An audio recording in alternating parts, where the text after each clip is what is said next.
नमस्कार, जय हिंद, जय भारत। मैं अभिषेक और आप देख रहे हैं हमारा YouTube channel Rudra education hub.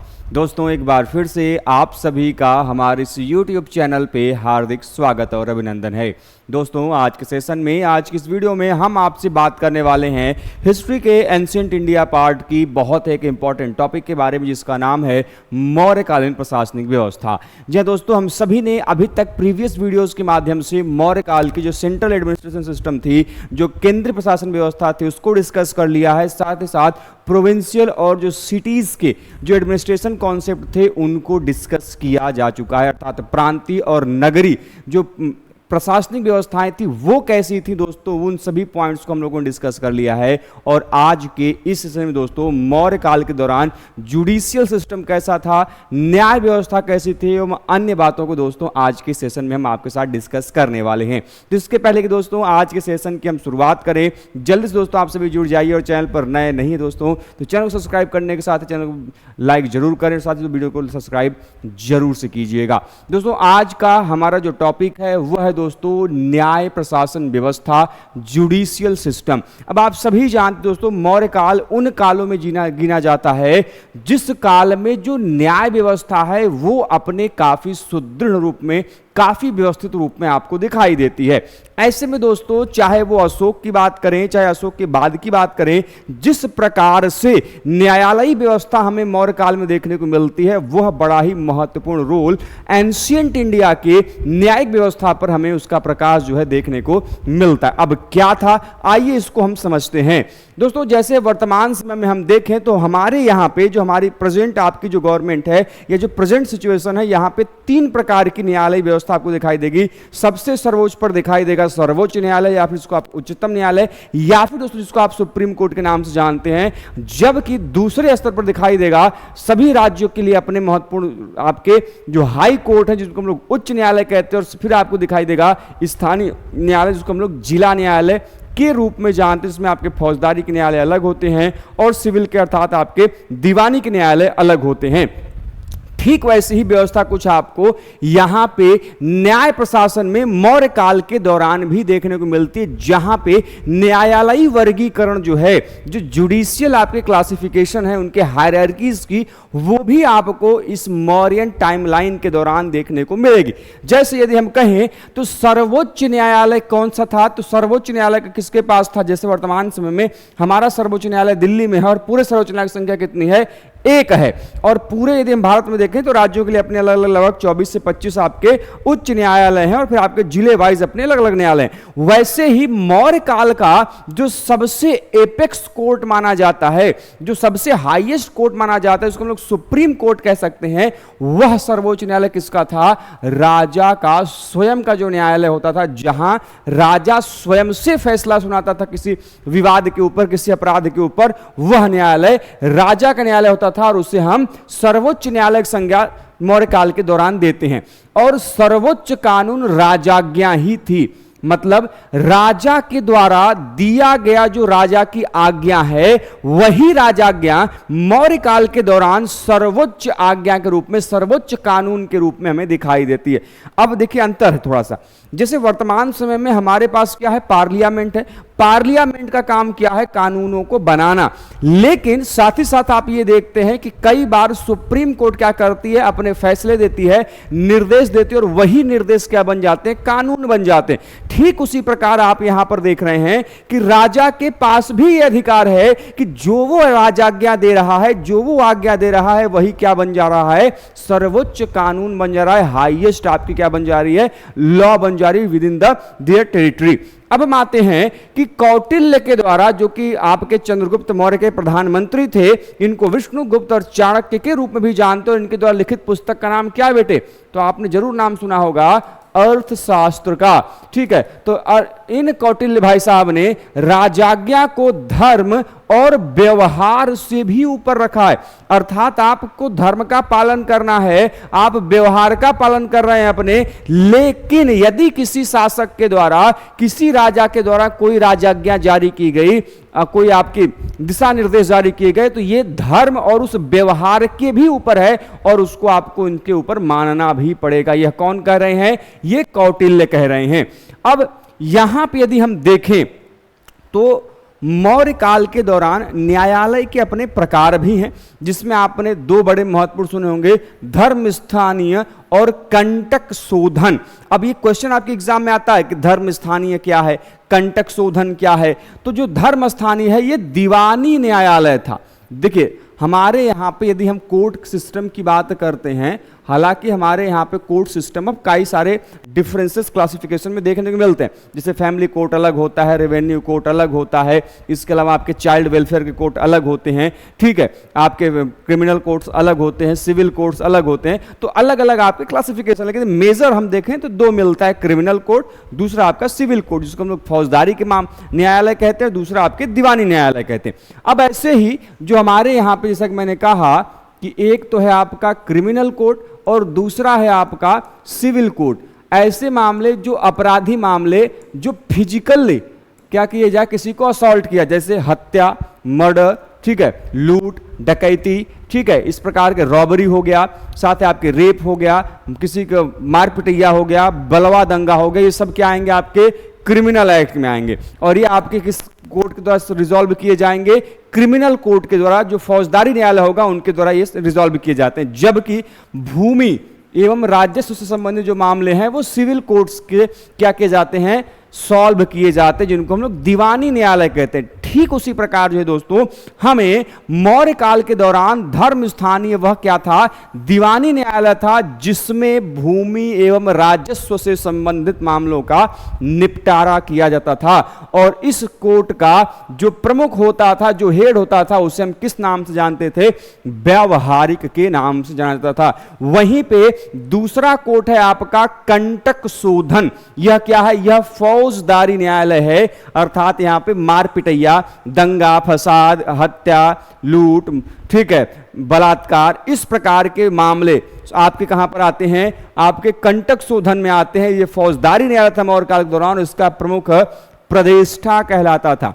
तो आपने देखा कि जो स्थानीय धर्म स्थानीय न्यायालय है उसका प्रमुख व्यवहारिक कहा जा रहा है, जो कंटक शोधन है उसका प्रमुख प्रतिष्ठा के रूप में जाना जा रहा है।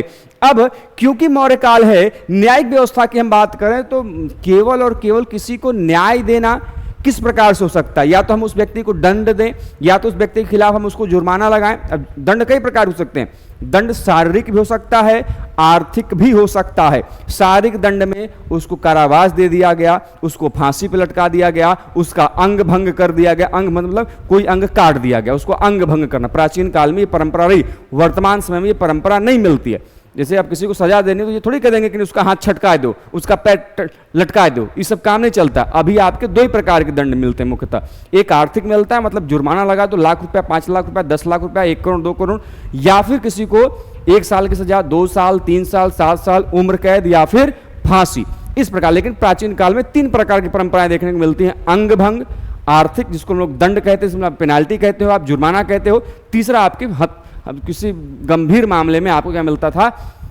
आपकी फांसी सुनाई जाती है, जिसको हम लोग कैपिटल पनिशमेंट कहते हैं।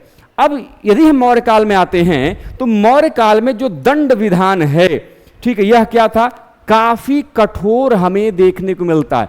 कठोर दांडिक व्यवस्था मौर्य काल के दौरान थी, जिस दौरान यदि कोई व्यक्ति, कौटिल्य कहते हैं कि यदि पशु की हत्या तक पर मृत्यु दंड का प्रावधान किया जाता। देखिए वर्तमान समय में हमारे इंडिया में रिफॉर्मेटिव जो कॉन्सेप्ट है दंड विधान के, यदि आप लोगों ने पिनोलॉजी पढ़ा होगा, जिसको दंड विधान के अंतर्गत हम लोग डिस्कस करते हैं, तो उसमें बताया जाता है कि दंड देने का उद्देश्य ये नहीं है कि किसी व्यक्ति से बदला लेना। दंड देने का उद्देश्य क्या है कि वह जो व्यक्ति है जिसको हम लोग दंड दे रहे हैं उसमें सुधार आए, वर्तमान का कॉन्सेप्ट। लेकिन पहले क्या था कि उसको इतना डरा दो, इतना भयावह कर दो, जिसको लोग डिटरेंट थ्योरी कहते हैं। खाली आप लोगों को यहाँ पे नहीं पढ़ना है कि किसी व्यक्ति को दंड दो तो उस दंड देने की मात्रा से बाकी लोग जो समाज में है वो क्या उनके बीच में हो जाए, भय उत्पन्न हो जाए, जिससे कि वह व्यक्ति दोबारा उसके लिए अपराध न करे।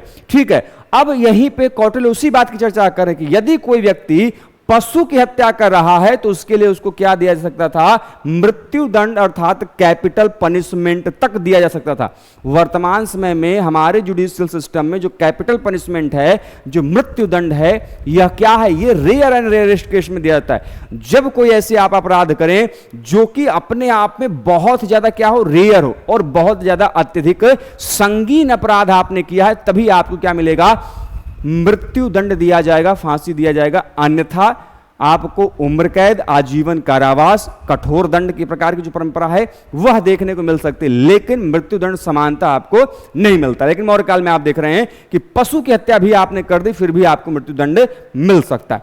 अशोक ने सबसे महत्वपूर्ण सुधार आपके न्यायिक प्रशासन व्यवस्था क्षेत्र में ही किया था, क्योंकि लोग न्यायिक व्यवस्था के अभाव में काफी क्या थे, परेशान थे, जिस पे ध्यान किसका गया, अशोक का गया। और यही कारण है कि अशोक ने कई मामलों में जनता के हितों के लिए, जनता के संरक्षण के लिए, जनता के कल्याण के लिए विभिन्न प्रकार के कार्य किए। उन्होंने आदेश निकाले जिनकी हमका उल्लेख कहां मिलता है बेटा, हमको मिलता है उनके अभिलेखों में। यही कारण है कि कई लोग अशोक को क्या कहते हैं, अशोक महान की संज्ञा देते हैं। ठीक है, अब अशोक का ही कौन सा स्तंभ लेख, जो फोर्थ पिलर एडिक्ट है, जो चतुर्थ स्तंभ लेख है, उससे ज्ञात होता है कि उसने न्यायिक क्षेत्र में दंड समता एवं व्यवहार समता का सिद्धांत लागू किया। अब आपकी एग्जाम का बड़ा इंपॉर्टेंट क्वेश्चन है कि दंड समता एवं व्यवहार समता का जो प्रावधान है यह किस अभिलेख से प्राप्त होता है। तो यह किस अभिलेख से प्राप्त हो रहा है बेटे, यह जो आपके अशोक का जो फोर्थ पिलर एडिक्ट है, जो चतुर्थ स्तंभ लेख है, उससे प्राप्त होता है। अब थोड़ा सा मैं चर्चा फिर से यहाँ पे एक टॉपिक हटके कर दूं कि जब बेटे हम अशोक के अभिलेख को पढ़ते हैं तो उसके देखो बेटे तीन प्रकार हैं। एक जिसे हम लोग बेटे यहाँ पे पढ़ रहे हैं स्तंभ लेख, ठीक है, जिसको आप पिलर एडिक्ट कहते हैं। दूसरा है बेटे आपका शिलालेख, जिसे आप रॉक एडिक्ट कहते हैं। तीसरा है बेटे गुहा लेख, जिसे आप लोग केव एडिक्ट या फिर केव इंस्क्रिप्शन कहते हैं। दोनों के अपने ऊपर के अलग अलग प्रकार हैं, जैसे बृहद शिलालेख और लघु शिलालेख। ठीक है, बृहद स्तंभ लेख, लघु शिलालेख, बृहद स्तंभ लेख, बृहद शिलालेख, लघु स्तंभ लेख, लघु शिलालेख। ठीक है, minor rock edict, minor pillar edict, major rock edict, major rock edict. ठीक है, तो ये आपके उनके प्रकार का है। उन्हीं में से जो शिलालेख में से जो लघु शिलालेख है, नंबर 4 चतुर्थ लघु स्तंभ लेख से में जो है प्राप्त होता है। अब एक चीज ध्यान रखिएगा कि इसी का अशोक का एक और इंस्क्रिप्शन है धौल इंस्क्रिप्शन। इस धौल इंस्क्रिप्शन में कहता है कि वह नगर व्यवहारिकों को मध्यम मार्ग की नीति का अनुसरण करने तथा कुछ दोषों से मुक्त रहने को कहता है। अब देखिए धौल इंस्क्रिप्शन में जो व्यवहारिक है, व्यवहारिक कौन है मैंने भी बताया, वह व्यक्ति जो धर्म स्थानीय न्यायालय अर्थात फौजदारी मामलों का प्रमुख होता था, उसको क्या हम लोग कहते थे, व्यवहारिक कहते थे। और व्यवहारिक को यहां पर निर्देश दिया गया है कि वह मध्यम मार्ग की नीति का अनुसरण करे तथा कुछ दोषों से वह क्या रहे, मुक्त किया जा सकता है। इसके अलावा अशोक प्रति 5वें वर्ष न्यायाधीशों के कार्यों की जांच के लिए महामात्रों को दौरों पर भेजने का प्रावधान करते थे। अशोक प्रत्येक क्षेत्र में आप देखते हैं कि प्रत्येक क्षेत्र में कार्य सही से हो रहा है कि नहीं, सभी व्यक्ति अपने अपने दायित्वों का निर्वहन सही से कर रहे हैं कि नहीं। आप देखते हैं कि विभिन्न आपके अभिलेखों में मिलता है कि महामात्रों की नियुक्ति इस क्षेत्र में की गई, इतने वर्ष पे दौरा किया गया, 3 वर्ष पे राजकुमारों का दौरा होता है, 5 वर्ष पे महामात्रों का, धम्म महामात्रों का दौरा। तो उन्हीं में से इन न्यायिक न्यायाधीशों के कार्य सही से किए जा रहे हैं कि नहीं किए जा रहे हैं, इन महामात्रों के दौरे प्रत्येक 5 वर्ष पर किए जाते थे। ऐसे में ग्राम में ग्राम न्यायालय की भी व्यवस्था थी। हालांकि वर्तमान समय में प्रेजेंट टाइम में आपको ग्राम न्यायालय की व्यवस्था बड़ी कम दिखाई देगी। ग्राम स्तर पर न्यायालय व्यवस्था नहीं है, जिनको लोग पंचायती न्यायालय व्यवस्था कहते हैं, वो अभी सुदृढ़ नहीं है। लेकिन मौर्य काल में आप देख रहे हैं कि ग्रामों के अंदर ग्राम न्यायालय व्यवस्था थी, जिससे कि मौर्य काल का जो सबसे छोटे न्यायालय के रूप में जाना जाता था। यदि कोई मामला छोटे ही स्तर पर हल कर दिया जाए तो शायद वो मामला बड़ा न हो, क्योंकि अक्सर आप देखते हैं गांवों में छोटी मोटी ही बातें अक्सर शुरू होती हैं और उनका जो पक्ष है वो काफी धीरे धीरे बड़ा होता जाता है। संभवतः गांव के मामलों में जमीन के विवाद के मामले, रिश्तों में खटास के मामले, इस प्रकार की चीजें आती हैं। यदि उनको समय रहते प्राइमरी स्तर पर ही प्राइमरी स्टेज पे रिजॉल्व कर दिया जाए तो मामले बड़े नहीं होंगे। यही आवश्यकता है कि वर्तमान समय में गवर्नमेंट क्या करी है कि वो फोकस करिए कि ग्राम न्यायालय स्थापना व्यवस्था के रूप में, जो कि मौर्य काल में हमें देखने को मिलता है। अब मौर्य काल के ही दौरान एक बड़े ही महत्वपूर्ण राजदूत जिनका नाम है मेगास्थनीज, ये प्रथम यवन राजदूत के रूप में भारत आए। किसके शासन काल में? चंद्रगुप्त मौर्य के शासन काल में। इन्होंने एक बड़ी महत्वपूर्ण पुस्तक लिखी है जिसका नाम क्या है, आप सभी ने पढ़ा होगा, इंडिका। और ये मेगास्थनीज कहते हैं कि मौर्य काल में अपराध की घटनाएं कम होती थी और भारतीय ईमानदार थे। क्यों? ये ऐसा क्यों कह पा रहे हैं? क्योंकि अभी मैंने ऊपर बताया कि कौटिल्य कह रहे हैं कि पशु हत्या भर कर देने से आपको क्या मिल जाएगा? मृत्यु दंड मिल जा सकता है। ऐसे में जब मृत्यु दंड की किसी को बोध हो कि हम किसी को मार देंगे पशु को, तो क्या हो जाएगा? हमको फांसी चढ़ जाएंगे, हम कैपिटल पनिशमेंट पा जाएंगे। तो ऐसे में जो अपराध की सीमा है वो कम होगी और साथ ही साथ जो लोग होंगे वो क्या होंगे? भय की वजह से ईमानदार भी रहे होंगे। ठीक है, इसके अलावा सैन्य प्रशासन की बात कर लेते हैं। ये तो हो गया आपके किसके बारे में? न्याय प्रशासन। अब हम आते हैं सैन्य प्रशासन के बारे में। यदि हम सैन्य प्रशासन की बात करें तो मौर्यों के पास अपनी एक विशाल सेना थी जो कि नंद की सेना की 3 गुनी थी। अब आप सभी जानते हैं मौर्य साम्राज्य की स्थापना किसको हराकर हुई थी? नंद वंश को। कौन से शासक को हराया गया था? तो आप सभी जानते हैं जो महापद्म नंद है, उन्होंने नंद वंश की स्थापना की और घनानंद इसके अंतिम शासक थे। और उन्हीं घनानंद को पराजित करके मौर्य काल की स्थापना किसने की? चंद्रगुप्त मौर्य ने की थी। किसकी सहायता से? विष्णुगुप्त अर्थात चाणक्य की सहायता से। तो उसी जो आपके नंद वंश है, जितनी उसकी सेना थी उससे 3 गुनी बड़ी सेना आपको मौर्य काल में देखने को मिलती है। और यदि हम बात कौटिल्य की माने तो कौटिल्य के अनुसार चारों वर्णों के लोग सेना में भर्ती हो सकते थे। अब आपको पता है कि हमारे यहां भारतीय परंपरा में 4 प्रकार के वर्ण मिलते हैं। कौन कौन से? ब्राह्मण, क्षत्रिय, वैश्य और शूद्र। कहां मिलता है प्रथम उल्लेख? तो ऋग्वेद के 10वें मंडल के पुरुष सूक्त में इसका उल्लेख मिलता है और वहीं पे शूद्र शब्द का भी पहला उल्लेख मिला हुआ है। ध्यान रखिएगा, जहां पे इनकी उत्पत्ति ब्रह्म या फिर नारायण से बताई गई, जो कि विभिन्न अलग अलग प्रावधानों में। खैर, उसकी चर्चा हम बाद में करेंगे। तो कौटिल्य के अनुसार यह मानना था कि ऐसा नहीं है कि सेना है तो सेना में केवल और केवल छोटे लोग या फिर केवल और केवल बड़े लोग ही शामिल किए जाएंगे। मतलब कि जिसको हम लोग सो कॉल्ड ब्राह्मण, क्षत्रिय कहते हैं या फिर निम्न वर्ग के रूप में जिनको वैश्य और शूद्र कहा जाता है, केवल वही लोग शामिल होंगे। नहीं, चारों वर्णों के पास ये अधिकार था, ये छूट थी कि वो सेना में शामिल हो सकते हैं, जो कि आपको मिलता भी है। गुल्म सैन्य छावनियां भी हमें देखने को मिलता है और वही सैनिकों का वेतन गुल्मदेय था। अब गुल्म क्या है? आपके एग्जाम में क्वेश्चन आ सकता है कि मौर्य काल के दौरान गुल्म क्या है? गुल्म सैन्य छावनियां हैं जहां पे क्या करते थे लोग? सेना के लोग निवास करते थे। जबकि यदि हम बात करें दूसरी तरफ कि जो गुल्म देय है, ये क्या था? सैनिकों को दिया जाने वाला वेतन है। अब साथ ही साथ प्लूटार्क की यदि हम बात माने, जो कि एक बड़े ही महत्वपूर्ण इतिहासकार हैं, ग्रीक लिटरेचर आपके हिस्टोरियन हैं, इनका यदि हम बात मानते हैं तो चंद्रगुप्त सेना में 6 लाख पैदल सैनिक बताते हैं और प्लिनी ने इसकी संख्या 80,000 बताई है। देखिए, हिस्टोरियन लगभग समय काल इनका समान ही है। प्लिनी, जिनकी आपकी बड़ी ही महत्वपूर्ण पुस्तक है नेचुरल हिस्ट्री, और दूसरी तरफ है आपके प्लूटार्क। इन दोनों ने चंद्रगुप्त मौर्य की सेना के बारे में उल्लेख किया है। एक तरफ कह रहे हैं कि प्लूटार्क की जो चंद्रगुप्त मौर्य की सेना है उसमें 6 लाख पैदल सैनिक थे, वहीं पे प्लिनी कह रहे हैं कि इनकी संख्या कितनी थी? 80,000 थी। वहीं पे यदि हम आगे बढ़े तो देखते हैं कि कौटिल्य ने सेना की 3 श्रेणियों में विभाजन किया। कौटिल्य का मानना है कि जो मौर्यकालीन सेना थी उसको हम 3 भागों में विभाजित कर सकते हैं। कौन कौन से? तो राजा की अपनी एक स्थायी सेना जो कि परमानेंट आपके आर्मी है उनकी, दूसरी इसे हम लोग मौल सेना भी कहते थे, दूसरी है किराए की सेना कि कोई आवश्यकता पड़ गई किसी विशेष अवसर पे तो हमने बगल के राज्यों से क्या कर लिया, उस राजवंश के कुछ आपके सैनिकों को उधार लिया और युद्ध करने के पश्चात उनकी चीजों को वापस कर दिया। ठीक है। तीसरा है नगर पालिकाओं की सेना। उस समय की तत्कालीन जो नगर पालिकाएं थी उनकी भी अपनी रिजर्व सेना होती थी। तो ये 3 प्रकार की सेना का उल्लेख कौटिल्य करते हैं। पहला जो राजा की खुद की अपनी स्थायी सेना थी, दूसरी उधार की सेना, तीसरी अपनी नगर पालिकाओं की सेना। और कौटिल्य के अर्थशास्त्र के अनुसार चंद्रगुप्त की सेना में आटविक, चोरगण जिसमें प्रतिरोधक, म्लेच्छ, शास्त्रोपजीवी श्रेणी के सैनिक भी सम्मिलित होते थे। तो अलग अलग जगहों, स्थानों और वर्गों के जो सैनिक हैं वह चंद्रगुप्त मौर्य के सेना में दिखाई देते हैं। साथ ही साथ अर्थशास्त्र में रसद विभाग का उल्लेख नहीं है, जबकि मेगास्थनीज ने सैन्य प्रशासन का विस्तृत विवरण दिया और उसने सैन्य कार्य में संलग्न 6 समितियों का भी उल्लेख किया है। जैसे अभी मैंने आप लोगों को जब प्रांतीय और नगर पालिकाओं के बारे में पढ़ा रहा था तो वहां बताया था कि नगर के प्रशासन के लिए 6 समितियां थी जिनके अपने अलग अलग काम थे।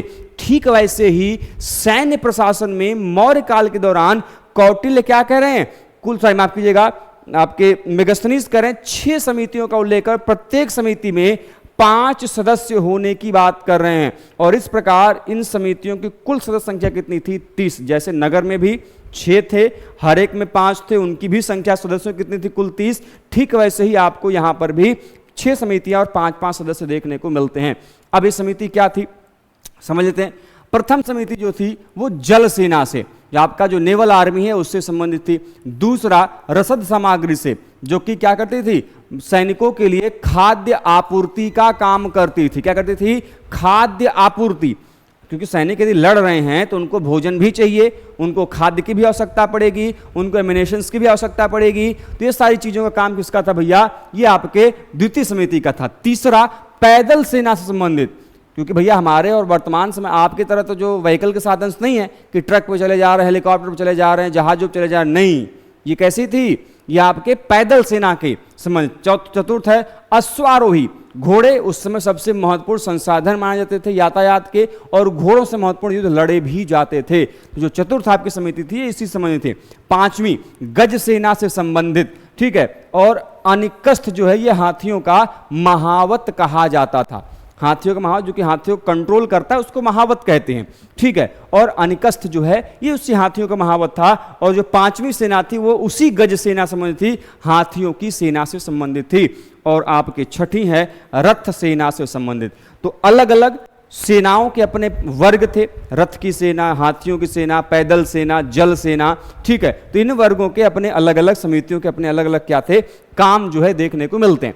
अब यदि हम आगे बढ़े तो हमको पता चलता है कि इसमें अलग अलग आपके क्या होते थे, पदाधिकारी भी होते। जैसे सेनापति ये युद्ध विभाग का प्रधान अधिकारी माना जाता था। नायक किसे कहते हैं, युद्ध क्षेत्र में सैन्य संचालन करने वाला पदाधिकारी को नायक कहते हैं। जबकि यदि हम युद्धों के प्रकार की चर्चा करें तो कौटिल्य ने मौर्य काल के दौरान युद्ध की 3 श्रेणियों का उल्लेख किया है। प्रकाश युद्ध, कूट युद्ध और तृष्ण युद्ध बताया। प्रकाश युद्ध वो होता था जो कि अत्यधिक भयपूर्वक एवं लूट मार करते हुए प्रत्यक्ष होने वाला युद्ध हुआ करता था, जो कि सबसे भयावह होता था। दूसरा कूट युद्ध, नाम से ही है, जिसमें दिमाग लगा कर लड़ा जाए, छल प्रपंच से किया गया युद्ध जो है कूट युद्ध की श्रेणी में आता था।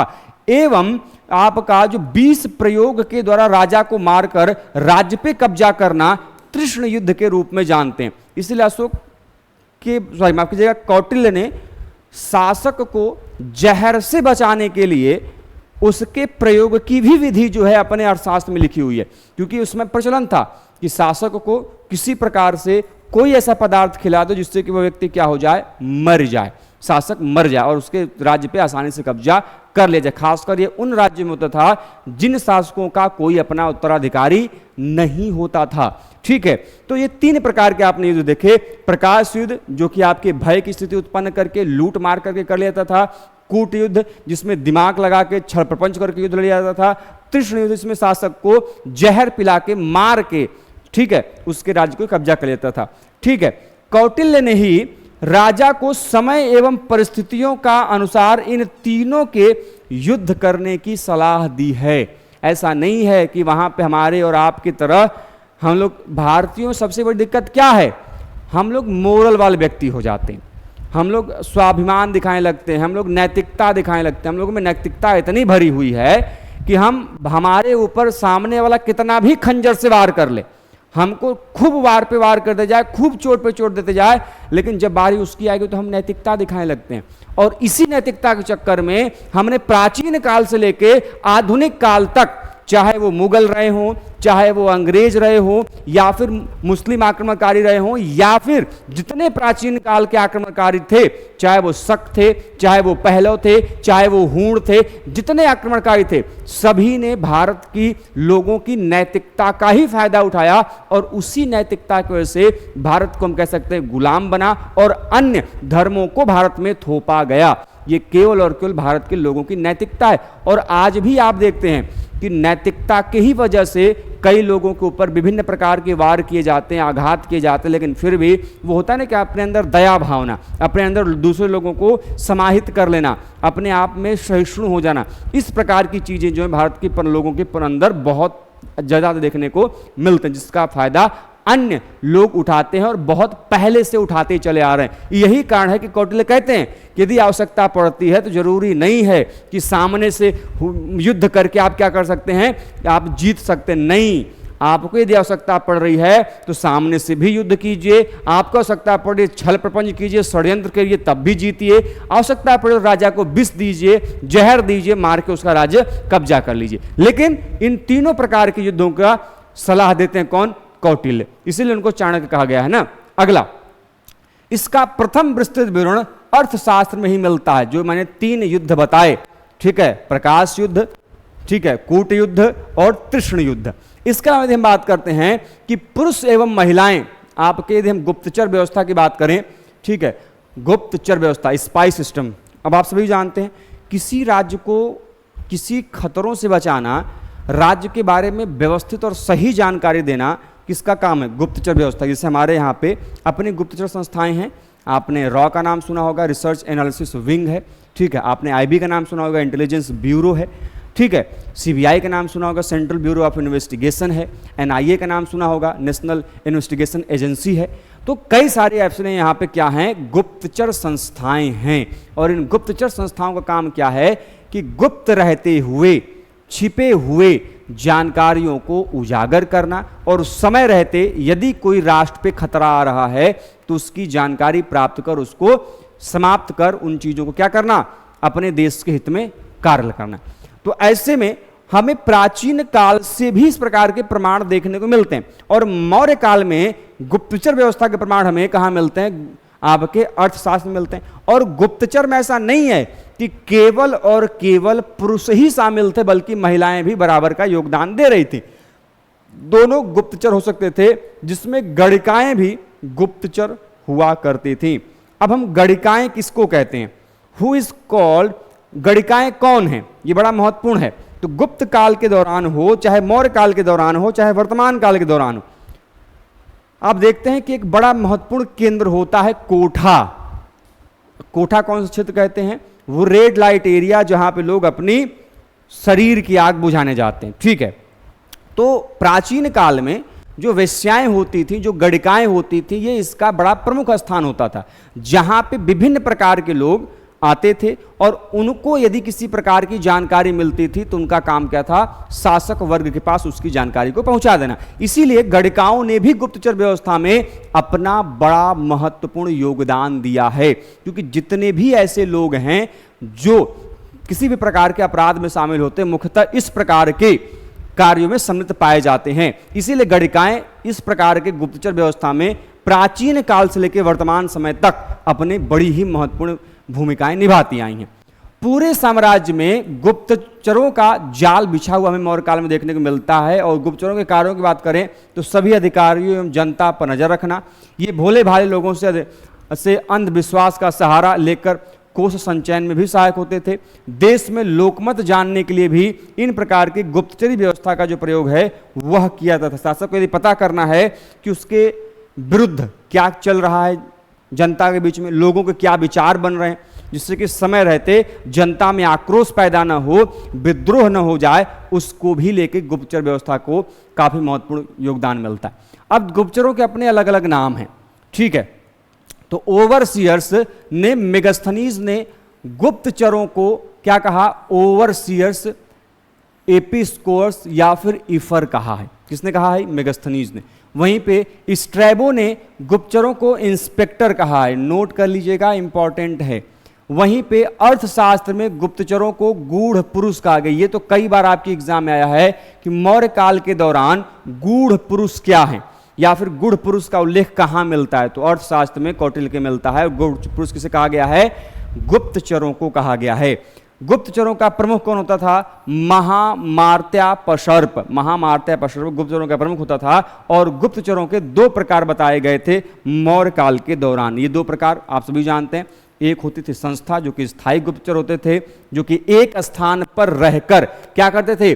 गुप्त भेदों को, जानकारी को पता करते थे। दूसरा संचरा, जो कि भ्रमणशील होते थे। ये एक स्थान से दूसरे स्थान पर लगातार भ्रमण करते रहते थे, घूमते रहते थे और जगह जगह की जानकारियां इकट्ठा करके शासक वर्ग को बताते थे।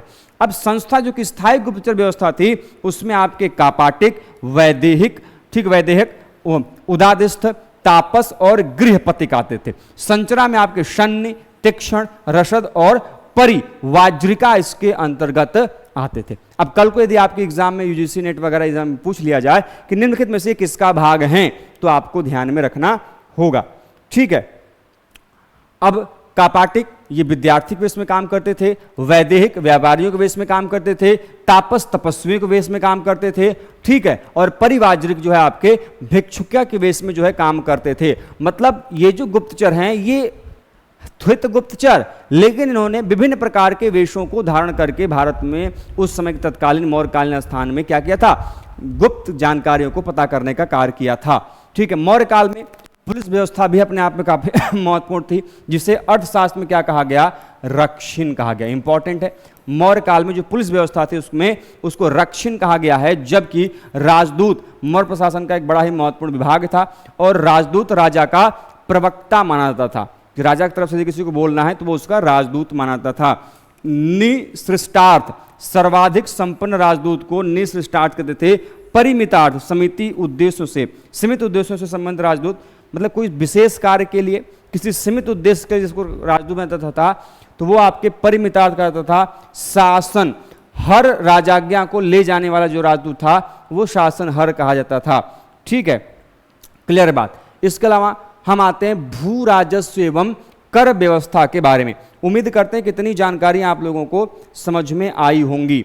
ठीक है, चलिए, इसमें किसी को कोई दिक्कत, कोई समस्या, कोई परेशानी?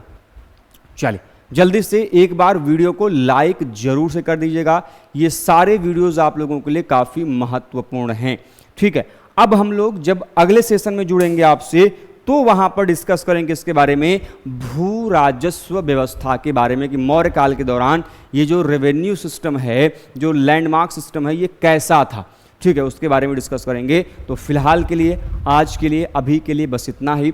मिलते हैं दोस्तों नेक्स्ट सेशन में एक नए टॉपिक के साथ, एक नए जानकारी के साथ। तब तक के लिए आप स्वस्थ रहें, मस्त रहें। जय हिंद, जय भारत, हर हर महादेव।